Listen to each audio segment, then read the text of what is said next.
Is my informative channel. ಯಾರು ನನ್ನ ಚಾನಲ್ನ ಸಬ್ಸ್ಕ್ರೈಬ್ ಮಾಡ್ತೀನಿ ನೋಡ್ತಾ ಇದ್ದರೆ ಪ್ಲೀಸ್ ಒಂದು ಸಬ್ಸ್ಕ್ರೈಬ್ ಮಾಡ್ಕೊಳ್ಳಿ.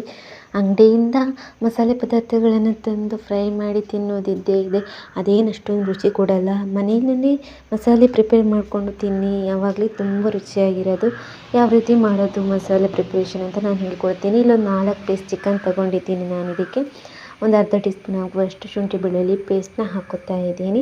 ಅದಾದಮೇಲೆ 1.5 ಟೀ ಸ್ಪೂನ್ ಆಗುವಷ್ಟು ಖಾರದ ಪುಡಿ, ಹಾಗೆ ಒಂದು ಅರ್ಧ ಟೀ ಸ್ಪೂನ್ ಆಗುವಷ್ಟು ಧನಿಯಾ ಹುಡಿ, ಹಾಗೆ ಒಂದು ಅರ್ಧ ಟೀ ಸ್ಪೂನ್ ಆಗುವಷ್ಟು ಗರಂ ಮಸಾಲ ಹುಡಿನ ಹಾಕ್ಕೊಳ್ಳಿ.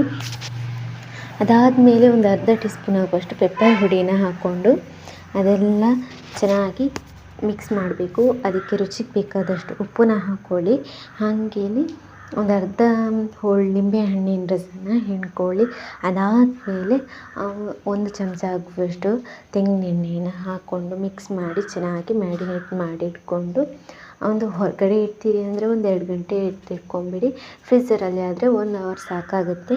ಎತ್ತಿಟ್ಕೊಂಡ್ಮೇಲೆ ಅದಾದಮೇಲೆ ತೆಂಗಿನೆಣ್ಣೆನೇ ಬಳಸಿ ಹೆಚ್ಚಾಗಿ, ಯಾಕಂದರೆ ರುಚಿ ಜಾಸ್ತಿ ಇರುತ್ತೆ.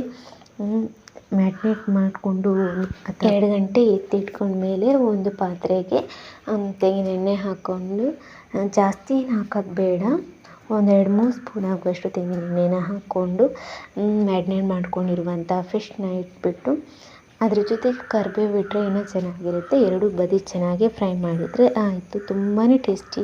ನೀವೇ ಈ ಥರ ಟ್ರೈ ಮಾಡಿ ವ್ಯತ್ಯಾಸ ನೋಡಿ. ಅಂಗಡಿಯಿಂದ ತಂದು ಮಸಾಲೆ ಮಾಡಿರೋದಕ್ಕಿಂತ ಇದೆಷ್ಟು ಚೆನ್ನಾಗಿರುತ್ತೆ ಅಂತ.